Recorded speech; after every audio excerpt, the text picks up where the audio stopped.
What's going on? What's up, man? How you doing? Good. Welcome, everybody. This is the 14th episode of the Hashtag Invest This. I am your host, Scott Bauer, and today we have RJ Bates with Titanium Investments out of Fort Worth, Texas. RJ, good to have you here. How are you doing today?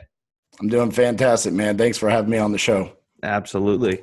Why don't you go and tell the listeners a little bit more about your background, kind of what you're focused on now? Yeah. So like Scott said, my name's RJ Bates. My company is Titanium Investments. I've been in real estate investing full-time since January 1 of 2015. We got started in wholesaling, and from there we've transitioned and we've done pretty much everything you can think of in real estate. We've done fix and flips, buy and holds from, single family rentals to multifamily. We've done owner financing. We've done vacation rentals on Airbnb. Yep. We've done it in multiple states from coast to coast, including Hawaii, which is awesome. Also in Arizona. I feel blessed to be able to be in this industry and be able to sit down and give back doing these kind of podcasts and teach people about real estate investing. I love that, man, because we're cut from very much the same cloth. Also do a lot of the same types of investment, have some vacation rentals, not coast to coast, but we'll dive into that. What is your primary focus now? Because of course there's a lot there, but you have to be focused on one. Yeah. So we do a lot of wholesaling, Okay. but pretty much wholesaling and our rehab projects are our source to create revenue. Yep. But our end game is obviously passive income. I attended a mastermind a couple months ago, and a gentleman that I very much respect kind of took me off to the side and gave me a little heart-to-heart speech, and he kind of pounded me in the chest, and he said, "Hey, you're a badass, and I know you're going to be able to do great things, but you need to shift your focus on passive income." And he said, "I'm going to tell you what your goal needs to be, and it needs to be $100,000 a month net passive income." And I kind of laughed at the time because that was such a large, massive goal, and it didn't seem achievable. But then getting to spend a couple of days with him and learning how he's been able to get pretty close to achieving that same goal, and really just having a mindset shift. That's now my new obsession. It's a hashtag that I use on pretty much all my posts regarding real estate investing. And it's just a constant reminder to me that everything that we do in business is trying to obtain that goal of $100,000 net passive income. Yeah. And that is a huge number. Do you mind me asking who this person is? His name is Beto. He's out of California. Okay. And he is he's awesome. Manny and Beto, they're partners together. I wish I could remember their company name, but I can't remember off the top of my head. But those guys are absolutely crushing it. I just saw them a couple weeks ago, and they're actually up to $100,000 gross passive income a month. So they're getting pretty close to the goal they set for all of us. Yeah, absolutely. Now, do you have passive income now, or is it mainly? Yeah. So we own quite a few rental properties right now. We have a large rental portfolio, single-family rental portfolio in St. Louis of 69 properties. And then roughly another 25 to 30 properties, I don't know the exact number off the top of my head, spread out between Dallas, Fort Worth, and Hawaii. Okay. So you're mentioning, I hear the word "we" in there a lot. What does your team look like? So Titanium Investments, we have roughly 10 W-2 employees, but I've been very blessed, and why I've been able to accomplish what I've been able to accomplish in a short amount of time is because I always look for opportunities for strategic partnerships. Yep. In St. Louis, that deal would have never happened had I not partnered with a gentleman by the name of Chris Bergen. He's out of Los Alamitos, California, and he brought me that deal, allowed me to be a part of it, and everybody has their own roles within that organization. So I'm not 100% owner of that rental portfolio, but I am a part of that portfolio. Actually, I forgot a market. We actually just got our first rental property in Tulsa, Oklahoma. Okay. Also because of Chris Bergen. He grew up and lived in Tulsa, and he owns about 100 rentals there. And now he's allowed us to come on and start buying some properties with him there as well. But yeah, I mean, my childhood best friend is my partner in Hawaii. He's a contractor and he lives out in Hawaii. So that's what enabled us to do business out there. And I also have a partner in Arizona. So strategic partnerships is a huge part of our business plan and enabled us to go to the different markets and achieve the results that we have. Yeah. I mean, strategic partnerships are huge. Yeah. Having 10 W-2 employees, that's a pretty big number. I mean, what are the roles for all of those different people? So we have a role that we call property analyst. That's kind of a fancy name of the role that we have someone just searching the MLS all day, every day for properties. We hear it all the time where people say, you can't find good deals on the MLS. Well, I have a track record of a couple hundred properties that we found on there that I beg to differ. So we have a couple people that do that. We also have an executive assistant. I also have an office manager. We have some acquisitions and dispositions people as well. And everybody's on W-2? Yeah. So I'm very passionate on that. I want to set up my business as a business. I want to be able to offer full-time benefits to them. So all of our employees are offered medical, vision, life insurance, dental insurance, and also a 401k. It's just something that I'm passionate about because I don't really want our employees to feel like they're working for a small business. I want them to feel secure in their careers. That's huge. Yeah. That's huge. And actually, I don't hear that a lot from a lot of investors, right? Right. Most of them are worried about the money. They don't want to pay the benefits. They don't want to, provide that. And I think that you ultimately will probably have people stick around longer because you're offering that to them. Absolutely. And the other aspect of it is a lot of people don't want to spend that overhead because they're looking at it more as an expense, where I'm looking at it as an investment. And really, that's what we do as a company, right? We're always investing in our properties, and we're trying to find ways to buy properties with no money down. Well, one of the things that I've looked at is I don't want to have a high turnover rate where it's very difficult to always have to train new people and bring them in and see if they're going to be a good fit for your culture. I actually forgot one employee. So if he listens to this, I don't want him to feel bad. We also have a project manager for our rehabs. Oh, that's a big one. You can't just leave that out. I know, exactly. Sorry about that, Mark. Anyways. Yeah. So in all that's in DFW. We don't have W-2 employees in Hawaii or Arizona.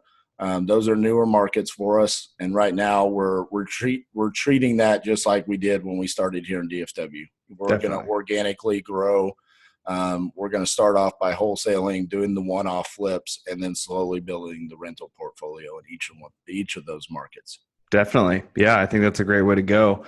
Actually, my dad sent me a piece of paper this morning that basically said that, in the upcoming years, really before or around 2020 until 2020, the expected people that are going to be renting versus owning is going to continue to go up because we have two different massive demographics. We have the baby boomers who are, they've owned their properties for a while. They're moving to the next stage in life. Maybe they want to travel as older people, and they don't want to have a ownership responsibility anymore. So they want to rent.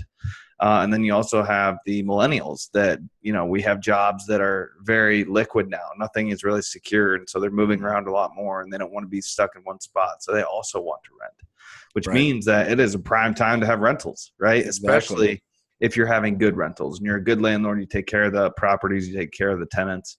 I think it's a win-win, right? Yep. And majority of the rental properties that we buy are properties that we're buying the distressed properties. We're doing a full renovation and we're putting the tenants in there in a good position. Yep. Very rarely do we buy something that is already occupied, or we don't invest any of our money into it and put them in a great position. So we take that very seriously. Just like we try to take care of our employees, we also try to take care of our tenants. Yeah, I think, and that's very apparent, and once again, your turnover is not going to be as high. You're going to have a better quality of tenant, and ultimately be able to charge probably more rent because you have a good product. Absolutely. And also less maintenance calls, work orders. You don't have to worry about that as much if you're doing a rehab before you put tenants in place. And that's very important to us as well. We just recently made the shift over. Well, we're currently making the shift over to using AppFolio for our rental property database. And on that phone call, they were asking me how many on average work orders or maintenance requests do you get on a month?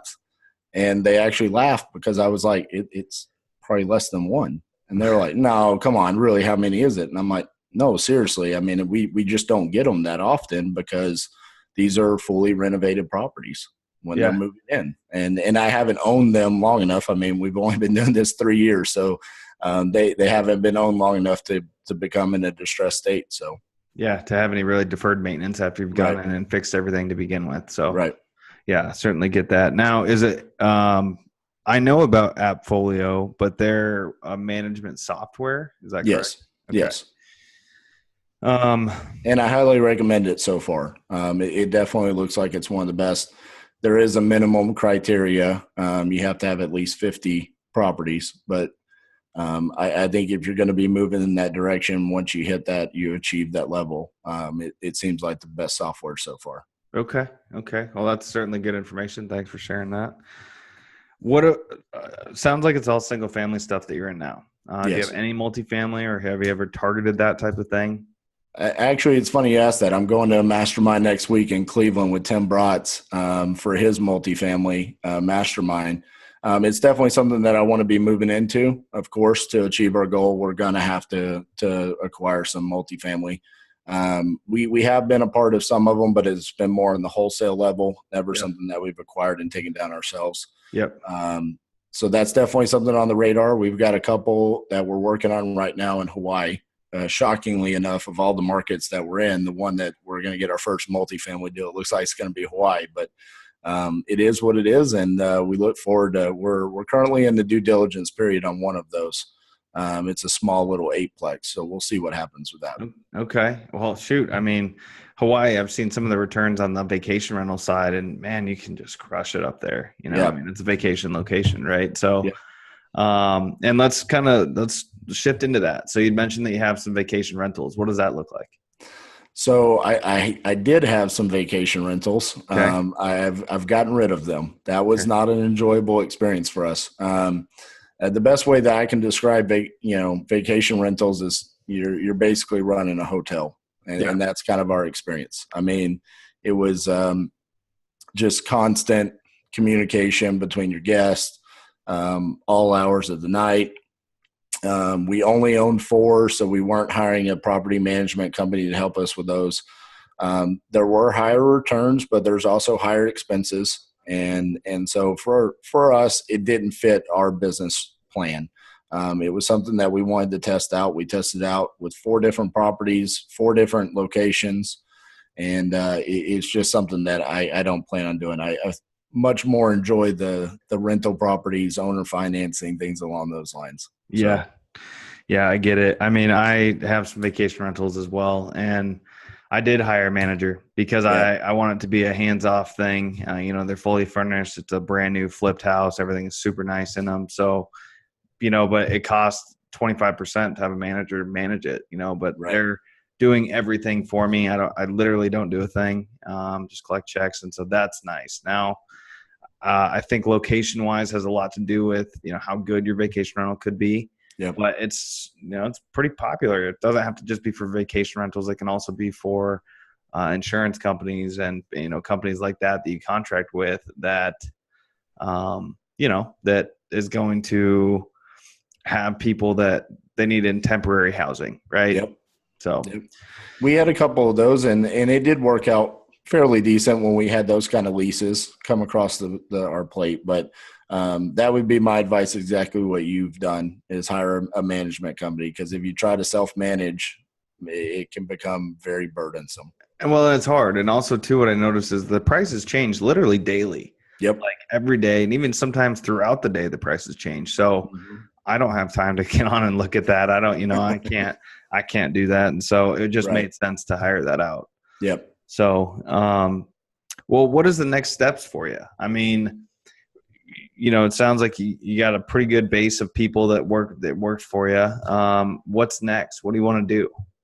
So, for me personally, I'm at the position now where I'm trying to transition from working in the business to start working on the business, grow other aspects of it. I've been blessed in the past year. I got to start my own podcast. Very similar to this. It's an interview based and just kind of a way to give back to other investors. I've got a couple of things that I'm working on that could benefit other investors as far as marketing ideas. Just took on my first coaching client, which was exciting, something that I didn't even have on my radar. But really, our end goal here is just to continue finding ways to create passive income and, create more strategic partnerships and just really support the different branches that we have, be it Arizona, St. Louis, Tulsa, Hawaii.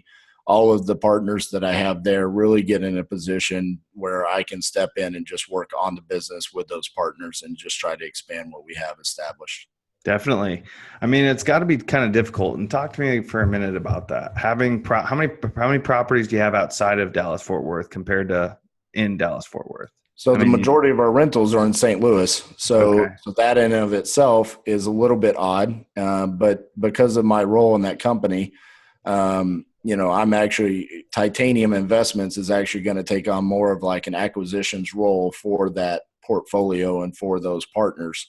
Right now, we're kind of just in a learn and grow and educate ourselves about the market while we get that portfolio fully occupied. And then we're going to unleash the hounds and go out and try to acquire more properties. But there are some difficult times between, Hawaii and Arizona and Tulsa where, there's only so much time in a day. And you want to make sure you pay attention to each partner equally. And sometimes it's difficult where if one branch is performing better than the other, well, your time is more dedicated to that. And you almost kind of neglect one of them. So that's some of the struggles that we've had, but I'm very blessed to have great partners that are very understanding and they take a lot of initiative themselves. And we all have the same end goal, which is to achieve financial freedom through real estate investing and create generational wealth. I mean, that's what, majority of people get into this for is freedom of time and freedom of, financial freedom. And that's what we're all trying to achieve. Absolutely. That is a key point. And I think to have everybody with the same goal in mind, you guys are going towards the same finish line. Right. And so that synergy between everybody is really important. I think if you're going to have partners or strategic partners, that needs to align. So thank you for sharing that. Absolutely. So, that kind of leads me into, we're coming up on time. So I'm going to go into some final questions for you. I like to call it a lightning round, just kind of a quick round. And so, what is your #invest this tip to keep our listeners moving forward? I think it's find your passion. For me, real estate investing is my passion. And then what I found within real estate is creating that passive income. I'm almost, like I've said, I'm obsessed with it. And really, to be great at something, you kind of have to be obsessed with it and find that passion, and then from there you'll start seeing the results. Yeah, that's huge. So thank you for sharing that. Do you have a favorite book or any book that has been instrumental to you building to where you're at now? I do have a couple books that I think have changed my way of thinking as far as two different strategies, and that's the Flipping Blueprint from Luke Weber and Todd Fleming's book, If You Can't Wholesale, After This, I've Got Nothing For You. I think those are the two best books on the market right now as far as fix and flips and wholesaling. Okay. Yeah, I have not read that. What is it? If you can't wholesale after this, I've got nothing for you. That's a It's fine. actually going to be a 3-part series. He's writing right now. If you can't cash flow after this, I got nothing for you. So I like Todd's a good guy. I like that. That's good. I'm sure over the time you've had mentors and coaches and people that have helped you get to where you're at. What's the best advice you've ever been given? Always ask. That's probably the best advice I've ever, the answer is always no if you don't ask. And in real estate investing, I think that's so important, be it, making offers to get properties under contract or raising private capital. If you don't ask, the answer is always going to be no. Very rarely do properties or private money just walk in the door to you. You have to go out there and ask for it. That is huge. That is huge. So thank you for that, because that's an important point that everybody passes over, right? I mean, Everyone just kind of expects money to come walk in the door and say, here you go, right? But the reality is that that's not going to happen. So thank you for that. That's huge. Yeah, man. How do you like to give back? Well, we give back in a lot of different ways. Like I said, I've taken on my first coaching client. That my podcast is definitely a way I like to give back to real estate investors. But another way I like to give back, actually, let me grab it. Is this right here? Beat Kids Cancer. This is our local nonprofit. I'm very passionate about this. When I started my business back in 2012, this was a business before real estate investing. My niece was diagnosed with leukemia when she was 3 years old. Oh, that's terrible. Happiest girl in the world. She's cancer-free now and she's healthy. But we saw the impact that can have on a family, both emotionally and financially. And so we created Beat Kids Cancer to give funds back to families who are undergoing treatment. We help them out with their bills. And then we also fund new research for cures and treatments that don't have such long-term side effects. And, the great thing about real estate investing is this past October, we had a charity golf tournament. Titanium Investments hosted it and gave all the funds back to Beat Kids Cancer. And, man, we had over 80 real estate investors from across the country attend that. And that right there is the power of real estate investing in the community that we have. So I love what we have in both real estate investing and the cause that we have with Beat Kids Cancer. That's massive. I can relate to that. My cousin, he might have been 3 or maybe 4 years old, was also diagnosed with leukemia. And today, thankfully, he's fine. He's cancer-free. He has been. But I remember going through that with him, and it's devastating. I don't think at the time I realized the severity of what leukemia entails. And it's a terrible disease. So, thank you for giving back to that. That's massive, and glad that your niece got through it as well. So absolutely. And that leads me into my last question. How can the listeners reach you? Sound like you have a lot of really good information. You're a coach now. What if they want to find you? Where can we get you? So you can find me on our Titanium Investments website is titaniumprops.com. You can email me. It's rj@titaniumprops.com. You can find me on Facebook, RJ Bates III, or you can follow me on my podcast, The Titanium Vault, hosted by RJ Bates III. Awesome. Sounds good, man. Well, hey, RJ, thank you for being here today. Ton of really good information. I think it's massive that you do need to find your passion. You need to figure out what it is. If it's in real estate, perfect. What side of real estate, how to give back. I'm still the books are funny. I'm going to get one just to see what it's all about, because those seem to be pretty good. If you can't wholesale when you're done with this, I don't have anything for you. Right. That's always good. And then the tip of always asking, right? That's one thing that we all pass over. It's a very simple thing that people forget to do. So everybody out there, make sure you ask. And obviously your podcast, everybody get over there, listen to his podcast. And I'm sure you like donations to help Beat Kids Cancer, right? Absolutely, man. Anything that comes in, it's funny you bring that up, because I got an email this week, just a couple days ago, a gentleman from Cleveland, Ohio, and he said, "Hey, RJ, I know you're a real estate investor. He was basically trolling me on Facebook, and he saw Beat Kids Cancer, and his daughter had leukemia, and it just touched his heart. He made a donation, and that right there was better than any big check I can ever get from a wholesale deal or a fix and flip. So absolutely, definitely reach out. And if you can't make financial donations, just reach out and find out how you can help us. There's a lot of different ways that you can help us. Awesome. Well, thanks again, man. I appreciate you being here. I look forward to staying in touch. Thanks for having me on. Have a good day. You too. Take care.